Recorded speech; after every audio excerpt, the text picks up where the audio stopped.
Hi all. ഓണസദ്യ എന്നല്ല ഏത് സദ്യയ്ക്കും ഒഴിച്ചുകൂടാൻ പറ്റാത്തൊരു ഘടകമാണ് അവിയൽ എന്ന് പറയുന്നത്. ഇന്ന് ഞാൻ ഒരു സദ്യ അവിയലാണ് ഉണ്ടാക്കുന്നത്. അതിനായിട്ട് ഒരു നേന്ത്രക്കായ, ഒരു ക്യാരറ്റ്, ഒരു മുറി വെള്ളരി, ഒരു ചെറിയ കഷ്ണം ചേന, ഒരു ഇത്തിരി അച്ചിങ്ങ അല്ലെങ്കിൽ പയർ, 2 മുരിങ്ങക്കായ, ഇത്രയും സാധനമാണ് എടുത്തിരിക്കുന്നത്.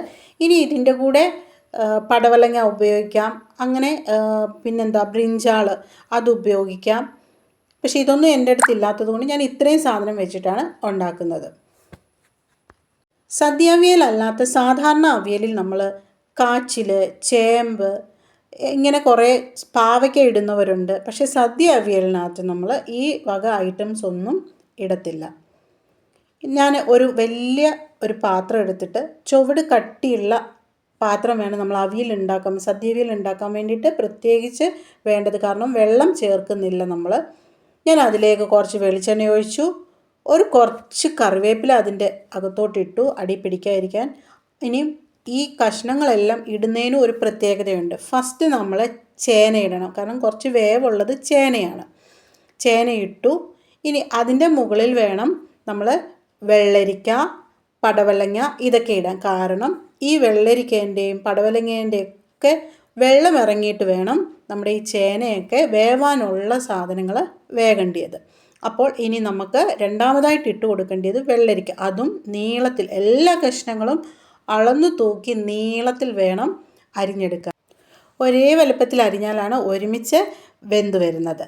ഇനി നമുക്ക് വെള്ളരിക്ക ഇട്ട് കൊടുത്തു കഴിഞ്ഞാൽ അതിൻ്റെ മുകളിൽ നമുക്ക് വേണം കായ ഇട്ട് കൊടുക്കാൻ. അതായത് നേന്ത്രക്കായ്, ഏത്തക്ക എന്നൊക്കെ പറയും. അതും നീളത്തിൽ അരിഞ്ഞ് ഇട്ട് കൊടുക്കാം. കാരണം ഏറ്റവും അടിയിൽ ഈ നേന്ത്രക്കായ ഇട്ട് കൊടുത്തു കഴിഞ്ഞാൽ പാത്രത്തിൻ്റെ അടിയിൽ വേഗം ഈ കായ പിടിക്കും. അതുകൊണ്ടാണ് എല്ലാ പച്ചക്കറിയുടെയും മുകളിൽ ഇട്ട് കൊടുക്കുന്നത്. നമുക്ക് ക്യാരറ്റ് ഇട്ട് കൊടുക്കാം. ക്യാരറ്റിന് വലിയ വേവൊന്നുമില്ല. ഒരാവി അടിക്കുമ്പോഴേ നമ്മുടെ ക്യാരറ്റ് വെന്ത് വരുന്നത് കൊണ്ട് അതിനെ നമുക്ക് മുകളിൽ ഇട്ട് കൊടുത്താൽ മതി.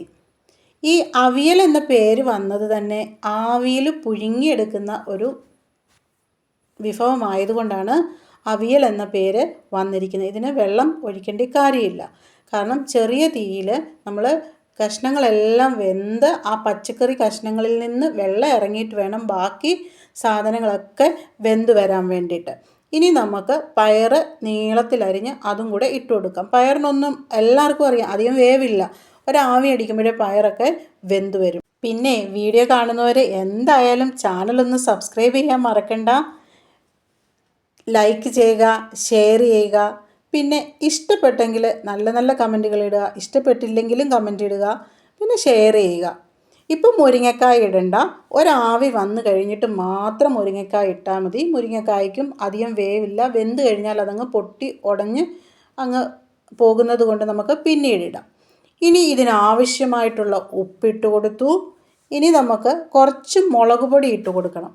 കാരണം കഷ്ണത്തിനുള്ള നമ്മൾ പച്ചമുളക് ചതച്ചിടുന്നുണ്ട്, എങ്കിലും കുറച്ച് മുളക് പൊടി. ഇനി മുളക് പൊടി വേണ്ടാത്തവർ അത് ഇടണ്ട, അത് സ്കിപ്പ് ചെയ്തേക്കുക. മുളക് പൊടി ഇടുന്നതാണ് കുറച്ചൊരു ടേസ്റ്റ്. കാരണം ഈ അവിയലിൻ്റെ കഷ്ണത്തിന് ഒരു എരിയൊക്കെ ഉണ്ടാവും. അത് ഉണ്ടാവണമെങ്കിൽ ആ മുളക് പൊടി അതിൽ പിടിക്കണം. ആവശ്യത്തിന് മഞ്ഞൾപ്പൊടി ഇട്ട് കൊടുത്തു. മുളക് പൊടി 1 ടീസ്പൂണ് ആണ് ഞാൻ ഇട്ട് കൊടുത്തിരിക്കുന്നത്. ഇനി ഇത് ഇളക്കണ്ട, നമ്മളിങ്ങനെ അടച്ച് വെച്ച് ഒരാവി വന്നതിന് ശേഷം മാത്രമേ ഇളക്കത്തുള്ളൂ. ഈ സമയത്ത് നമ്മൾ തീ വളരെ ലോ ഫ്ലെയിമിൽ വെച്ചിട്ടാണ് ഇങ്ങനെ അടച്ച് വെച്ച് വേവിക്കുന്നത്. ആവിയടിച്ച് പച്ചക്കറിയിൽ നിന്ന് വെള്ളം എല്ലാം ഇറങ്ങി വരും. അതുകൊണ്ട് നമുക്ക് അടച്ച് വെച്ചൊന്ന് വേവിക്കാം. അത് കഴിഞ്ഞിട്ട് വേണം നമുക്ക് മുരിങ്ങക്കായ ഇട്ട് കൊടുക്കാൻ. ഇപ്പോൾ 2-3 മിനിറ്റായി. നമുക്കതൊന്ന് തുറന്ന് നോക്കാം. നല്ലതുപോലെ ആവിയൊക്കെ വന്നിട്ടുണ്ട്. ഇനി ഞാൻ അതിനെ ഒന്ന് ഇളക്കി യോജിപ്പിക്കാൻ പോവുകയാണ്. നല്ലതുപോലെ ഇളക്കി ആ മുളകും ഉപ്പും മഞ്ഞൾപ്പൊടിയും എല്ലാം വെന്ത് വന്നതിൻ്റെ വെള്ളവും എല്ലാം കൂടെ ഒന്ന് മിക്സ് ചെയ്ത് ഈ ഓരോ പീസിലും അതൊന്ന് പിടിക്കട്ടെ. എന്നിട്ട് നമുക്ക് നമ്മുടെ മുരിങ്ങക്കായും കൂടി ഇട്ടിട്ട് വീണ്ടും അടച്ച് വെക്കണം. ഈ സമയം നമുക്ക് ഇപ്പം പച്ചക്കറിയിൽ നിന്ന് വെള്ളമൊക്കെ ഇറങ്ങിയത് കൊണ്ട് നമുക്ക് തീ ഒരു മീഡിയം ഫ്ലെയിമിൽ വെച്ച് നമുക്ക് ഇത് വേവിച്ച് എടുക്കാം. ഒന്നും കൂടെ അടച്ച് വെച്ച് ആ മുരിങ്ങക്കായും കൂടെ ഒന്ന് വെന്ത് വരാനും ബാക്കി കഷ്ണങ്ങൾ പാതി വേവായിട്ടേ ഉള്ളൂ, അതും വേവാൻ വേണ്ടിയിട്ട് നമുക്ക് ഒന്നും കൂടെ ഇളക്കി യോജിപ്പിച്ച് അടച്ച് വെച്ച് വേവിക്കാം. ഈ സമയത്ത് നമുക്ക് അരച്ച് ചേർക്കാനുള്ള തേങ്ങയും മറ്റ് സാധനങ്ങളൊക്കെ ഒന്ന് എന്തൊക്കെയാണെന്ന് നോക്കാം. ഇത്രയും അവിയലിന് ഞാൻ ഒരു മുറി തേങ്ങേൻ്റെ 1/4 ഭാഗം, അതായത് ഒരു മുറിയുടെ പകുതിയാണ് ഞാൻ തേങ്ങ എടുത്തിരിക്കുന്നത്. അതിലേക്ക് ഒരു 3-4 കറിവേപ്പില ഇട്ടു. ഒരു ചെറിയ ഉള്ളി, തീരെ ചെറിയ കഷ്ണങ്ങളാണെങ്കിൽ ഒരു 3-4 എണ്ണം എടുക്കുക.